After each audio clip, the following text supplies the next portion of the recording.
Study section 11. Sexual behavior. Introduction. Human beings have sexual motives as much as they have motives for hunger and thirst. Without these sexual motives, humans and animals that depend on them would soon go into extinction. The sexual motives are driven by a series of stimuli, such as the hypothalamus control, external stimuli, learning and emotions. The hormones also play some role in sexual behavior. In this lecture, we shall examine sexual behavior as well as common forms of unusual and abnormal sexual behavior. Objectives. At the end of this lecture, you should be able to 1. Explain the importance of sexual motives to the sustenance of the human and animal species. 2. Show the similarities and the dissimilarities between the sexual motives and other motives like thirst and hunger. And 3. Discuss the different typical and abnormal forms of sexual behaviors. Content. Human beings have sexual motives as much as they have motives or hunger and thirst. Without these sexual motives, humans and animals that depend on them would soon go into extinction. Whereas, hunger and thirst and other primary motives which are necessary for survival of the individual. Sexual motivation are a primary motive essential to the survival of the species. Sexual motivation is similar to other primary motives like hunger, thirst, and others in a number of ways. 1.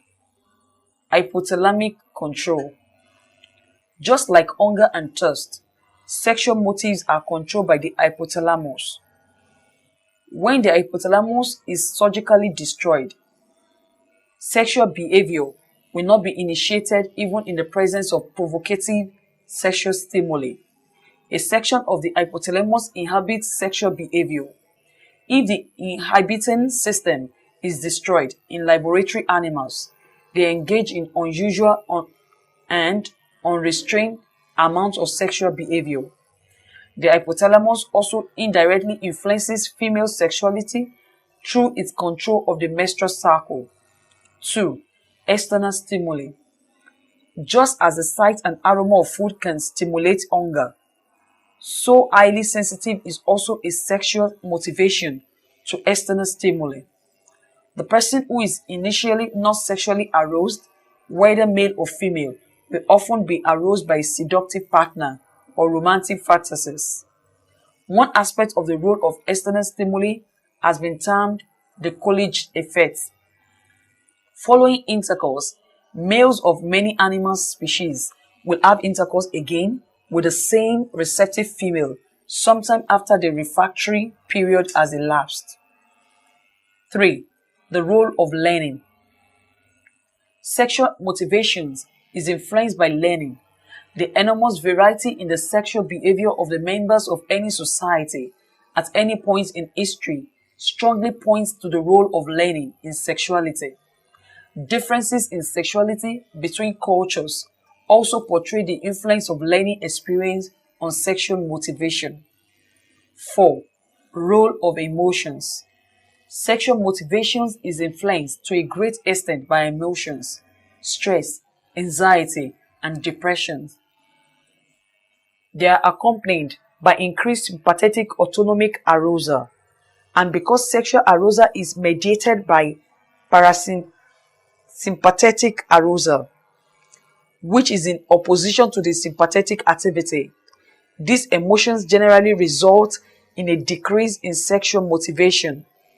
Anxiety and depression sometimes result in an increase in sexual motivation. Hormones and sexual behavior. In animals, hormones from the endocrine system play a major role in regulating sexual motivation. Cats, female dogs, rats are more receptive to sexual stimulation only when they are ovulating, heat period. Males are less influenced by the hormones than females. Sexuality and hormones are related. Brecher and Brecher, 1979, found that when men were sexually aroused by viewing erotic films, their blood level of testosterone rose significantly. Unusual, atypical, and abnormal or deviant sexual behavior. To a large extent, human beings differ in their sexual preferences and practices. Some of these practices are considered as abnormal only if the individuals who engage in the sexual practices consider them abnormal for themselves. Travestitism. This is the practice of dressing in the clothes of the opposite sex. Transvestites often state that they cross-dress because it is sexually stimulating. Some say they cross-dress to free themselves from confining sexual stereotypes. Transsexualism.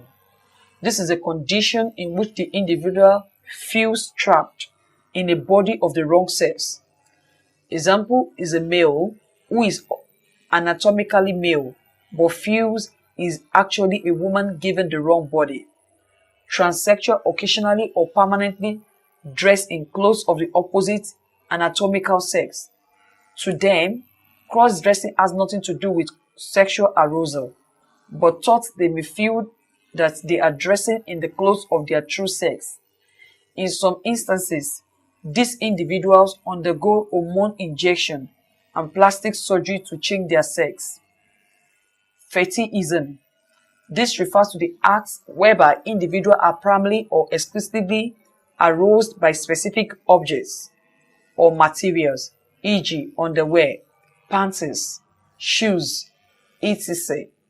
A fetish may be a male who is sexually aroused by the act of stealing such article from an unsuspecting woman. Sexual sadism and masochism. Sexual sadism is the practice of receiving sexual pleasure from inflicting pain on others, while sexual masochism is the condition in which receiving pain is sexually exciting. These practices are carried out with consenting partners who enjoy the practice, though they do not usually inflict severe pain or medically dangerous pains. However, in some cases, this could involve intense pain like whipping, burning, and kicking. Voyeurism. Voyeurism is the practice of obtaining sexual pleasure by watching others undress or engage in sexual activities. Voyeurs generally derive these pleasures only if the individuals they are watching are unaware of their presence and when there is an element of danger involved. They become very excited, peeping through windows because they often frighten the person they are watching and because it is illegal. Voyeurism is considered abnormal. They are usually heterosexual males who have difficulties establishing a normal sexual relationship. Exhibitionism. This is a practice in which a person obtains sexual pleasure from exposing his or her genitals to others. They may be males who are shy and have inhibited sex lives. Exhibitionists want to shock their victims but are rarely dangerous. Forced sexual behavior. There are forms of deviant sexual behavior that involve actual threatened or implied force to the victim. These include rape, sexual abuse of children, incest, and sexual harassment. Rape. This is an incident in which an individual forces another person to engage in a sexual act with him or her. In most cases, the rapist is a male and the victim a female. Sometimes there may be a female rapist.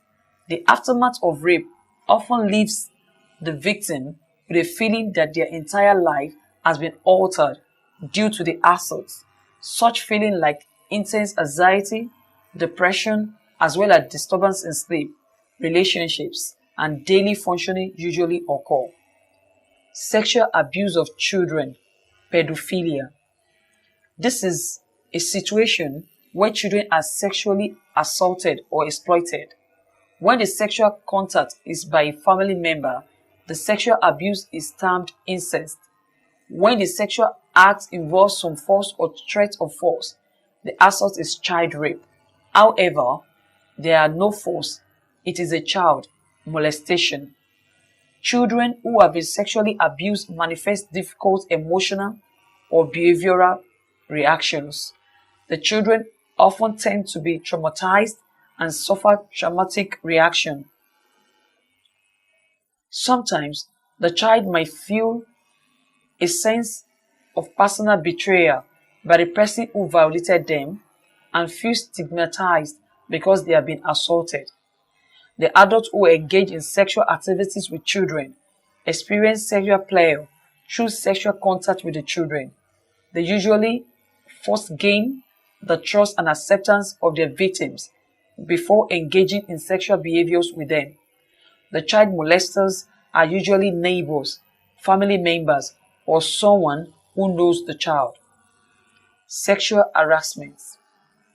This is unwanted sexual advances, requests from sexual favors, and unwanted touching of parts of the body, breast, buttocks, sexual suggestive of the victim. It usually occurs between persons with different levels of power in a school or workplace. It could also be the case of physical strength on the part of the harassing party.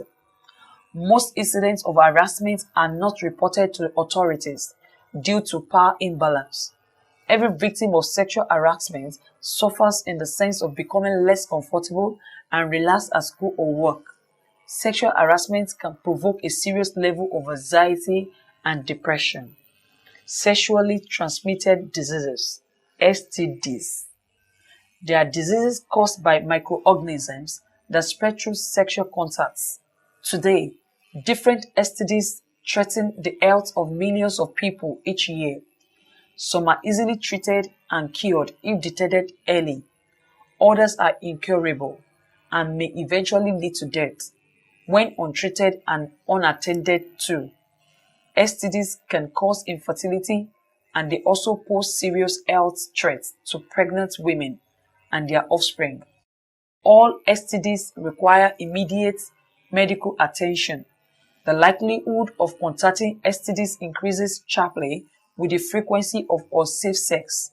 Some of the common STDs are syphilis, gonorrhea, chlamydia, genital herpes, genital warts, and acquired immunodeficiency virus, AIDS, caused by human immunodeficiency virus, HIV.